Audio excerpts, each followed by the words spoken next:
सभी दोस्तों का चाणक्य नीति यूट्यूब चैनल पर स्वागत है। आज की क्लास का दोस्तों शुभारंभ करें क्योंकि ये खास क्लास हमारे लिए, क्योंकि काफ़ी बच्चों की डिमांड थी कि सर पिछले एग्ज़ाम पर आधारित जितने भी क्वेश्चन हैं वो हमें करवा दीजिए। और मैंने पिछले एग्ज़ाम के 1000 प्लस का निचोड़ किया है जो आपके एग्ज़ाम के लिए काफ़ी महत्वपूर्ण हो सकते हैं। और कौन से एग्ज़ाम के लिए? क्योंकि ग्रुप डी में 25 नंबर की हरियाणा जीके आएगी भाई। और ये आपके लिए खास क्यों है? क्योंकि एनटीए ने आपका एग्ज़ाम लेना है। एक बात नोट करना, एनटीए आपका एग्ज़ाम लेगी और एनटीए ने ही आपका क्या है, सीईटी एग्ज़ाम कंडक्ट करवाया है, यानी सीईटी एग्ज़ाम लिया है। तो आपने सीईटी एग्ज़ाम में हरियाणा जीके का लेवल देख लिया होगा, कैसी पूछी गई थी, पिछले एग्ज़ाम की पूछी गई थी। तो एनटीए वही सिलेबस दोबारा से रिपीट करने वाली है और वही क्वेश्चन आपके लिए काफ़ी यूजफुल होंगे। तो मैं चाहता हूँ कि आपका जो भी पिछला एग्ज़ाम हुआ है या जितने भी एग्ज़ाम हुए उनके क्वेश्चन एक बार आप नोटिस कर लें ताकि अपनी तैयारी अच्छी हो जाए। तो इसी बेस पे दोस्तों ये आज की क्लास का शुभारंभ करते हैं। अगर आप फर्स्ट टाइम चैनल पर आए तो चैनल को सब्सक्राइब कर लेना, क्योंकि ये हमारी सीरीज होगी 1000 प्लस क्वेश्चनों की, ठीक है ना। 1000 प्लस कैसे हैं? वैसे 1000 क्वेश्चन है, लेकिन मान के चलो एक क्लास में हम 25 क्वेश्चनों को भी डिस्कस करेंगे ना। तो डिस्कस करने का मतलब क्या है, जो एक्स्ट्रा पॉइंट बनेंगे इनका एनालाइज करेंगे, वो भी तो क्वेश्चन ही है ना। यानी 1000 प्लस हो जाएंगे और ये हरियाणा ग्रुप डी में ही नहीं, आपके सभी एग्जाम में काम आएंगे, क्योंकि हरियाणा जीके तो भाई हरियाणा के सभी एग्जाम में आती है। तो इसी बेस पे दोस्तों ये सीरीज शुरू करते हैं। तो आइए फिर बिना देरी किए आज की क्लास का पहला क्वेश्चन देखते हैं। क्या है? उत्तर वैदिक काल में बलि शब्द का अर्थ बताओ क्या है। तो उत्तर वैदिक काल में बलि शब्द का अर्थ बताइए क्या है। क्या है भाई? कर है, ठीक है ना। कर के बारे में जान लेते हैं। अरस काल में कर देने की विधियां पूछे आपसे भाई। हर्षवर्धन के बारे में जानते हैं, राजा हर्षवर्धन, ठीक है ना। वर्धन वंश का सबसे शक्तिशाली राजा था भाई। कौन था? वर्धन वंश का सबसे शक्तिशाली राजा हर्षवर्धन था। तो इसने क्या किया था, इन्होंने कर देने की 3 विधियां चलाई थी। और इन 3 विधियों के नाम ही याद कर लो कौन कौन सी थी। बलि विधि, बाघ विधि और ईर्ण्य विधि, ठीक है। इतना याद कर लो और ये क्वेश्चन आपके लिए काफ़ी महत्वपूर्ण हो जाएगा। वैदिक काल में बलि शब्द का अर्थ पूछे आपसे तो आपने बता देना है कर था, ठीक है। नेक्स्ट क्वेश्चन की ओर बढ़ते हैं। तो नेक्स्ट क्वेश्चन में पूछा गया है national diary research institute NDRI। कई बार क्वेश्चन आया यहाँ से, नाम सुनते ही आपको क्या भाई इससे संबंधित क्वेश्चन याद मिलने चाहिए। National diary research institute NDRI के संदर्भ में निम्न पे विचार करो। तो NDRI के बारे में आप जानते हैं भाई, ठीक है ना। ये करनाल में स्थित है, 1955 में ये शिफ्ट हुआ है। लेकिन पहला पॉइंट क्या है, कथन से संबंधित ये क्वेश्चन है हमारा। तो ये 3 कथन दिए गए हैं, इनमें से ये देखना हमने कौन सा गलत है या तीनों के तीनों हमारे सही है। तो पहला क्या है, नेशनल डायरी रिसर्च इंस्टीट्यूट की शुरुआत 1923 में बेंगलोर में की गई। ये बात बिल्कुल ठीक है भाई। 1936 में इसको नाम दिया गया क्या, इंपीरियल डायरी इंस्टीट्यूट, ठीक है। और 1955 में इसको करनाल में शिफ्ट कर दिया गया। और वर्तमान में भी ये क्वेश्चन कई बार रिपीट हो चुका है। वर्तमान में नेशनल डायरी रिसर्च इंस्टीट्यूट कहाँ पर है? तो ये भाई वर्तमान में भी करनाल के अंदर है, ठीक है, जो 1955 में बेंगलोर से शिफ्ट हुई है। नेक्स्ट क्वेश्चन है, ठीक है ना। तो देख लो भाई, तीनों क्या हो जाएंगे हमारे, सही हो जाएंगे। 1 2 3 कौन से ऑप्शन में है? डी ऑप्शन में है, ये हमारा राइट आंसर हो जाएगा। तो नेक्स्ट क्वेश्चन आता है, हरियाणा के वन्य जो अभ्यारण्य है उनके संदर्भ में अपने विचार दीजिए, यानी विचार कीजिए भाई जो हरियाणा के वन्य जीव अभ्यारण्य है उनके संबंध में। पहला है बिंडावास वन्य जीव अभ्यारण्य कहाँ पर है? झज्जर जिले में है। ये बात ठीक है या गलत है, ये आपने देखनी है। नार वन्य जीव अभ्यारण्य रेवाड़ी जिले में है। छिलछिला वन्य जीव अभ्यारण्य कुरुक्षेत्र जिले में है। वीर शिकार गांव वन्य जीव अभ्यारण्य महेंद्रगढ़ जिले में है। आपको क्या लगता है भाई, चारों ठीक है या इनमें से कोई गलत भी है? तो क्या है भाई, तीनों ठीक है। शुरू वाले जो लास्ट वाला है वो गलत हो जाएगा। क्यों? वीर शिकार गांव वन्य जीव अभ्यारण्य कहाँ पर है? ये भाई पंचकूला में है। कहाँ पर है? पंचकूला में, ठीक है ना। तो आइए दोस्तों फिर इन चारों ऑप्शनों के बारे में जान लेते हैं, क्योंकि कई बार इनसे संबंधित और क्वेश्चन भी बनते हैं। कौन कौन से क्वेश्चन बनते हैं देखो। बिंडावास वन्यजीव अभ्यारण्य का क्षेत्रफल पूछे, कब स्थापना हुई और इसके अन्य नाम क्या है? तो ये देख लेना है। 5 जुलाई 1986 को इसकी स्थापना हुई है, ठीक है। बिंडावास वन्यजीव अभ्यारण्य की स्थापना 5 जुलाई 1986 को। और इसका क्षेत्रफल कितना है? 1016 हेक्टेयर। कितने क्षेत्रफल में फैली हुई है? 1016 हेक्टेयर में। तो मेन पॉइंट क्या हो जाएगा, बिंडावास झील हरियाणा की सबसे बड़ी आर्द्र भूमि है। कौन सी है भाई? बिंडावास झील हरियाणा की सबसे बड़ी आर्द्र भूमि है। और क्या मेन पॉइंट बनेगा? हरियाणा की सबसे सुंदर झील। कई बार क्वेश्चन पूछा गया है, हरियाणा की सबसे सुंदर झील बताइए, तो बिंडावास झील है। टापुओं वाली झील पूछ सकता है, तो टापुओं वाली झील कौन सी हो जाएगी? टापुओं वाली झील हो जाएगी बिंडावास झील। ठीक है। नेक्स्ट क्वेश्चन आता है नार वन्य अभ्यारण्य से संबंधित। तो नार वन्य जो अभ्यारण्य है, इसकी स्थापना कब हुई है? 30 जनवरी 1987 को। और इसका क्षेत्रफल कितना है? 211.35 हेक्टेयर में ये फैली हुई है। ठीक है। और पर्यावरण की दृष्टि से इस अभ्यारण्य को जून 2009 में अति संवेदनशील घोषित कर दिया गया। ये पॉइंट आपने देखना है। और कई बार क्या है भाई, जो ये अभ्यारण्य, इनमें कौन कौन से पशु पक्षी पाए जाते हैं, ये भी नोट करना है, क्योंकि कई बार पूछ लेते हैं। तो काला हिरन, नीलगाय, बारहसिंगा, लोमड़ी, सियार, काला तितर, भूरा तितर, ये नाहर वन्य अभ्यारण्य में पाए जाते हैं। ठीक है। नेक्स्ट क्वेश्चन आता है छिलछिला वन्य अभ्यारण्य के बारे में बताइए। तो छिलछिला वन्य अभ्यारण्य के बारे में क्या है? इसकी स्थापना 28 नवंबर 1986 को हुई। कहाँ पर हुई थी? कुरुक्षेत्र के सेवटी कला गांव में। इसका क्षेत्रफल कितना है? 28.92 है। और इसकी खास बात क्या रहेगी? इसमें कौन कौन से पशु पक्षी पाए जाते हैं? बत्तख पाए जाते हैं, बुगले पाए जाते हैं, स्टार्क्स जो है अन्य पानी के पक्षी पाए जाते हैं। और ये हरियाणा का सबसे छोटा वन्य जीव अभ्यारण्य है। हरियाणा का सबसे छोटा वन्य जीव अभ्यारण्य कौन सा है? छिलछिला वन्य जीव अभ्यारण्य। नेक्स्ट आता है भाई वीर शिकारगांव वन्य जीव अभ्यारण्य कहाँ पर है? तो वीर शिकारगांव वन्य जीव अभ्यारण्य हो जाएगा हमारा कहाँ पर? पंचकुला में। स्थापना कब हुई? 29 मई 1987 को। कितने क्षेत्रफल में फैला हुआ है? 767.30 हेक्टेयर में ये फैला हुआ है। इसमें कौन कौन से पशु पक्षी पाए जाते हैं? चीतल, एशियाई हाथी, जंगली सुअर और जंगली मुर्गा। ठीक है। 2009 में भारत सरकार ने इसे पर्यावरण की दृष्टि से अति संवेदनशील क्षेत्र क्या कर दिया? घोषित कर दिया। तो नेक्स्ट क्वेश्चन आता है भाई खेल से संबंधित ये क्वेश्चन है। डिफलिमिक्स 2022 के संदर्भ में निम्न में से कौन सा कथन गलत है? तो 4 ऑप्शन दिए गए हैं।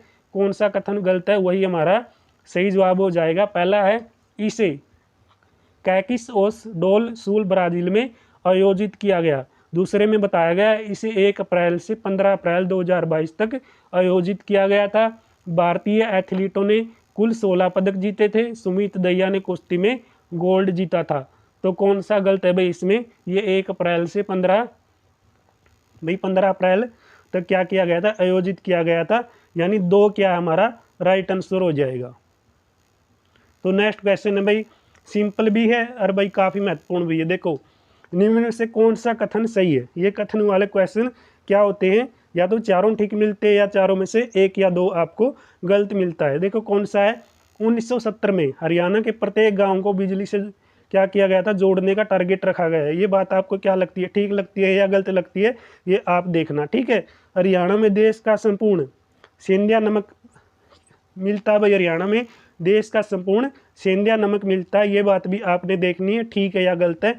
तीसरा पॉइंट है हरियाणा की एक योजना है मेरा पानी मेरी विरासत योजना। और इस योजना का शुभारंभ किसने किया? माननीय मुख्यमंत्री ने किया था। इस योजना में लक्ष्य रखा गया जो किसान है उनका ध्यान किस ओर आकर्षित करना है? ज़्यादा जल खपत वाली फसलों से हटाकर कम जल खपत वाली फसलों की ओर परिवर्तित करना था। यानी उनका ध्यान आकर्षित करना था इस योजना का टारगेट। तो मारा गांव जगमग गांव के अंतर्गत हरियाणा में 5000 से अधिक गाँव को 24 घंटे बिजली दी जाएगी। ये बात कही गई। तो आपको इन चारों में से कौन से में डाउट लगता है? यानी कौन सा गलत लगता है भाई? ये देखो। तो दोस्तों मुझे तो लगता है कि हरियाणा में देश का संपूर्ण सेंधा नमक नहीं मिलता। ये बात गलत लगती है। 1 3 4 ठीक है ना? 1 3 4 हमारा राइट आंसर हो जाएगा। तो थोड़ा जान लेते हैं इसके बारे में डिटेल में।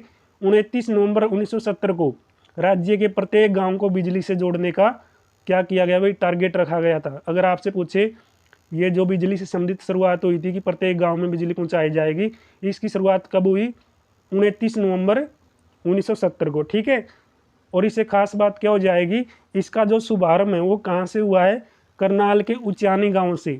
करनाल के उचानी गांव से। और इस कार्यक्रम में देश की तत्कालीन प्रधानमंत्री श्रीमती इंदिरा गांधी पहुंची थी। ठीक है।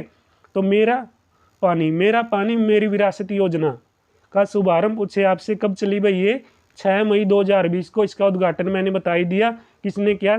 माननीय मुख्यमंत्री मनोहर लाल खट्टर ने। तो इसका जो लक्ष्य था वो क्या था, मक्का, अरहर, ज्वार, तिल आदि बोने वाले किसानों को प्रोत्साहन राशि के रूप में प्रति हेक्टर 7,000 रुपये दिए जाएंगे, इसका ये लक्ष्य रखा गया था। ठीक है। हाल ही में फमीना मिस इंडिया, तो क्या फमीना मिस ग्रैंड इंडिया, दोस्तों मिस ग्रैंड इंडिया बनी थी कौन, मनिका शिवकंद बनी थी ये उचाना से, और मेरा पानी मेरी विरासत योजना की ब्रांड एम्बेसडर है। तो ब्रांड एम्बेसडर अच्छी तरीके से याद करना, ब्रांड एम्बेसडर है जो मेरा पानी मेरी विरासत योजना की कौन है, मनिका शिवकंद। कहाँ से संबंधित है, उचाना से। और ये क्या बनी है, फेमिना मिस ग्रैंड इंडिया का इन्होंने किताब जीता है। नेक्स्ट है भाई, हमारा गांव जगमग गांव योजना का शुभारंभ कब हुआ है, 1 जुलाई 2015 को। कहाँ से हुआ, कुरुक्षेत्र के दयालपुर गांव से। कहाँ से हुआ, कुरुक्षेत्र के दयालपुर गांव से। इतना याद कर लेना बस। नेक्स्ट क्वेश्चन है भाई बजट से संबंधित, ठीक है ना। तो बजट से संबंधित जो हमारे लिए ज़रूरी पॉइंट है बस उन्हीं को देखेंगे, ठीक है, ज़्यादा डिस्कस नहीं करेंगे। हरियाणा के बजट 2022-23 से संबंधित निम्न पे विचार करना है। 4 ऑप्शन दिए गए हैं, यानी चारों में से हमें कौन सा सही लगता है वो टिक करना है। तो राजस्व घाटे को BRBM एक्ट के तहत 15वें वित्त आयोग द्वारा निर्धारित सीमा में लाया गया है। ये बात आपको सही लगती है या ठीक लगती है, ठीक है, ये आपने देखना है। राजकोषीय घाटे को 2022-23 के BE में GSDP 2.98% प्रोजेक्ट किया गया। वित्तीय वर्ष 2021-22 RE के लिए ऋण से GSDP अनुपात 25% से नीचे रखा गया। यह 47 मौजूदा बजटीय अनुदान की मांगों को अनुदान की 29, तो क्या है, अनुदान की 29 बजटीय मांगों के अंदर समेकित किया गया। कौन सी बात आपको ठीक लगती है ये देखो। तो भाई क्या है, 2 और 3 बात हमारी सही हो जाएगी। राजकोषीय घाटे को 2022-23 में BE में GSDP का 2.98% प्रोजेक्ट किया गया। वित्तीय वर्ष 2021-22 RE के लिए ऋण से GSDP अनुपात 25% से नीचे रहा। ये बात हमारी ठीक है, यानी 2-3 राइट आंसर हो जाएगा। ठीक है, जो जरूरी पॉइंट है वो मैंने आपको बता ही दिया। तो नेक्स्ट क्वेश्चन है भाई आपके लिए, ये भाई हड़प्पा स्थल से संबंधित, ठीक है ना, हड़प्पा स्थल से संबंधित काफ़ी महत्वपूर्ण है। देखो राखी गढ़ी से संबंधित पूछेंगे हम, क्या राखी गढ़ी से संबंधित क्वेश्चन आए तो आपको क्या क्या याद करना पड़ेगा।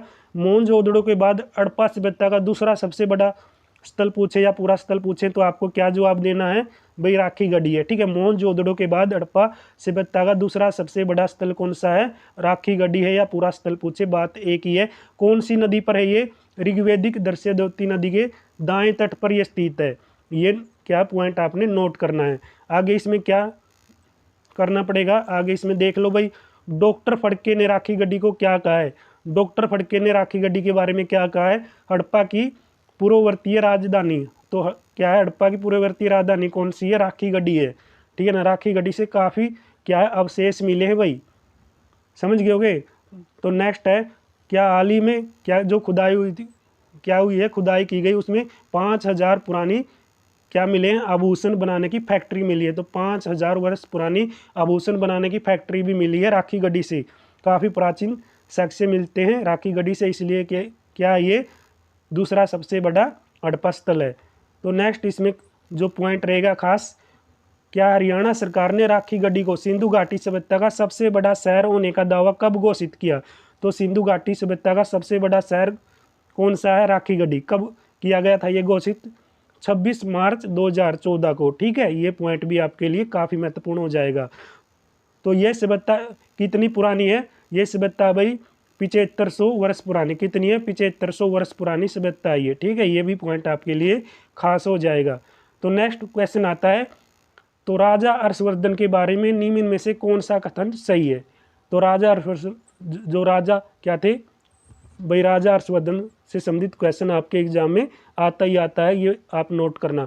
तो राजा था जो कौन सा, हर्षवर्धन, उसके बारे में 4 ऑप्शन दिए गए हैं। तो चारों में से कौन सा आपको डाउट में लगता है, कौन सा आपको गलत लगता है, ये देखना। क्या राजा हर्षवर्धन मौखरी राजवंश से संबंधित थे, भाई राजा हर्षवर्धन को पुलकेशिन द्वितीय ने क्या किया था, हराया था, या बाण मयूर या मातंग तिवाकर उसके दरबार के प्रसिद्ध लेखक थे, या अरस ने जो 3 नाटक लिखे अरस के थे, क्या रत्नावली, प्रियदर्शी का नागानंद। तो नागानंद का नाम ही क्या है, नाग मंजरी। देखो इनमें से कौन सा आपको सही लगता है और कौन सा आपको गलत लगता है, ये आपने नोट करना है। तो बताओ भाई, बताना मुझे तो लगता है ये तीनों ठीक है, क्योंकि क्या था, पुलकेशियन द्वितीय से ये आ रहा था, कौन सी नदी पे आ रहा था, ये नर्मदा नदी पे आ रहा था। बाण मयूर क्या क्या है, बाण मयूर मातंग तिवाकर इसके दरबार के प्रसिद्ध लेखक हुए हैं, कवि हुए हैं, ये बात भी हम जानते हैं। और क्या है, इसके 3 नाटक थे, रत्नावली, प्रियदर्शिका और क्या नागा नदी, ये काफ़ी बार एग्जाम में भी आए हैं। यानी ये तीनों ठीक है। और ये क्या था, मोखरी राजवंश से संबंधित नहीं था। ये कौन से वंश से संबंधित था, ये वर्धन वंश से संबंधित था। कौन से वंश से संबंधित था भाई, ये वर्धन वंश से संबंधित था, ठीक है ना। और ये काफ़ी शक्तिशाली प्रतापी राजा था, कौन से वंश का, वर्धन वंश का, पुष्यवती वंश का या वर्धन वंश का, बात एक ही है। कई बार हम डिटेल में इनके बारे में पढ़ भी चुके हैं, ठीक है। तो भाई जो क्या था, राजा हर्षवर्धन था भाई, इसकी जानकारी कहाँ से मिलती है अगर आपसे पूछे तो क्या है, अयोल अभिलेख से इसकी जानकारी मिलती है। क्योंकि पुलकेशियन द्वितीय ने क्या किया था, नर्मदा नदी के किनारे रहा था, तो जानकारी मिलेगी अयोल अभिलेख से, ठीक है ना। 634 में, ठीक है ना, 634 ईसा पूर्व में क्या मिलता है, इसका उल्लेख मिलता है अयोल अभिलेख से। भाई अगर आपसे पूछे जानकारी जो राजा हर्षवर्धन की है वो कौन से अभिलेख से मिलती है, तो आपने बता देना है अयोल अभिलेख से मिलती है। निम्नलिखित में से किस तारीख को हरियाणा राज्य में पहली बार राष्ट्रपति शासन लगाया गया। तो हरियाणा राज्य में पहली बार राष्ट्रपति शासन कब लगाया गया, देखो ये क्वेश्चन करेंगे, ठीक है। तो निम्नलिखित में से किस तारीख को हरियाणा राज्य में पहली बार राष्ट्रपति शासन लगाया गया, 21 नवंबर 1967 को। एक और कर लेंगे, 10 तो कर ही लेंगे, क्योंकि आज की स्टार्टिंग है, तो इसलिए दोस्तों थोड़ा क्या है, कम से चलेंगे और धीरे धीरे आगे सभी क्वेश्चनों को अच्छी तरीके से डिस्कस करते रहेंगे, ताकि आप अपनी प्रैक्टिस और अच्छी तरीके से कर लें। अगर आज की क्लास में हम 10 क्वेश्चन भी लेके चलते हैं ना, तो साथ में जो एक्स्ट्रा पॉइंट करें वो भी तो क्वेश्चन ही है। अब आपने खुद देखना है अपनी तैयारी आप कैसे करते हैं। निम्नलिखित में से किस तारीख को हरियाणा राज्य में पहली बार राष्ट्रपति शासन लगा, 21 नवंबर 1967 को लगा। अगर आपसे पूछा जाए जब राष्ट्रपति शासन लगा उस समय हरियाणा के मुख्यमंत्री कौन थे, वीरेंद्र नारायण चक्रवर्ती थे, ठीक है ना।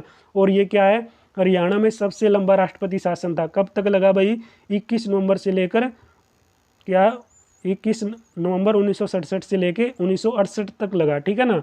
और उस समय देश के प्रधानमंत्री कौन थे जिस समय ये राष्ट्रपति लगा, प्रधानमंत्री इंदिरा गांधी प्रधानमंत्री थी, ठीक है। और राष्ट्रपति कौन थे, डॉक्टर जाकिर हुसैन। अब मुझे बताओ उस समय हरियाणा के मुख्यमंत्री कौन होंगे, ये बात तो मुझे बता दो, ठीक है ना। जब राष्ट्रपति शासन लगा तो उस समय हरियाणा के मुख्यमंत्री कौन होंगे, इसका जवाब नीचे कमेंट बॉक्स में बताना भाई। नेक्स्ट क्वेश्चन है, काफ़ी इंपॉर्टेंट भी है और सिंपल भी होगा आपके लिए अगर आपने किया होगा। निम्न में से हरियाणा केसरी के नाम से कौन जाना जाता है, पंडित नेकीराम शर्मा। हरियाणा के द्वितीय केसरी कौन है, कई बार क्या कर चुके हैं हम, जिक्र कर चुके हैं, बताना नीचे कमेंट बॉक्स में भाई। हरियाणा केसरी के नाम से नेकीराम शर्मा को जाना जाता है। अगर आपसे जन्म पूछे 4 सितंबर 1987 को हुआ, कहाँ पर हुआ, भिवानी जिले के केलांग गांव में। वर्तमान में ये क्या है, रोहतक का भाग है, ठीक है, ये बात आप नोट कर लेना। 1916 में क्या किया गया भाई, 1916 में इन्होंने क्या किया, लोकमान्य तिलक के स्वराज संघ के ये सदस्य बने। पंडित नेकीराम शर्मा ने रोहतक से कौन सा आंदोलन चलाया, ओम रूल आंदोलन चलाया। कब चलाया, ये 1917 में चलाया। ये भी पॉइंट आपके लिए काफ़ी महत्वपूर्ण हो जाएगा। संदेश नामक समाचार पत्र किसने निकाला, ये भी आपके लिए काफ़ी महत्वपूर्ण है, पंडित नेकीराम शर्मा ने निकाला, कई बार पूछा गया है। और कहाँ से निकाला गया, भिवानी से निकाला गया। और इनकी मृत्यु कब हुई, 8 जून 1956 को हुई है, ठीक है। तो पंडित नेकीराम शर्मा का एक प्रसिद्ध कथन था या प्रसिद्ध क्या था, नारा था, कौन सा था, मुझे संपूर्ण भारत की भूमि चाहिए। ये भी आपने देख लेना है। तो आज की जो क्लास है, यानी हम 10 ही क्वेश्चन करते हैं आज की क्लास में। नेक्स्ट जो क्लास आएगी उसमें हम ज़्यादा क्वेश्चन करेंगे, फिर उससे आगे और ज़्यादा करेंगे। यानी टोटल हमारा टारगेट कितना है, 1000 प्लस क्वेश्चनों को डिस्कस करने का है। अगर आपका सपोर्ट और प्यार है तो दोस्तों आगे भी कंटिन्यू आपके लिए क्लास में ये जो क्वेश्चन है डिस्कस करते रहेंगे। कम्युनिटी में भी हम आपके साथ डेली क्वेश्चन पोस्ट करते हैं, उनको भी प्रैक्टिस करते रहा करो। तो ये है दोस्तों आज की क्लास, इसको आप ज़्यादा से ज़्यादा शेयर करें।